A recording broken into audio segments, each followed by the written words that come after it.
Sveiki visi. Per vieną minutę pabandysiu padaryti tokį šorcą. Dažnai ateina laiškai tą pačią temą. Vytai patikrint sąskaitą. Administratorius atsiuntė už tam tikrus remonto darbus didžiulės sąskaitas. Hebra, atsakysiu taip. Taip, bus didžiulės sąskaitas, nes tai yra UABas, pelno siekianti organizacija, kur yra akcininkai. Jiem reikia tik pelno. Viskas, daugiau nieko. Kenčiate ir jūs, kenčia tie patys darbuotojai ten dirbdami, nes krūvis didžiulis, atlyginimai maži. O ką daryti, sakysite, ne?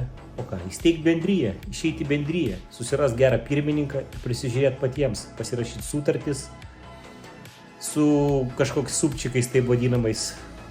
Na ir pirmin, o kol prižiūrės išoriškos jėgos, tol teisybės neberasit. Nerašykit man tokių klausimų, teisybės ten niekur nerasit, žinokit. O kovot su vėjo malūnais, kažin ar pavyks.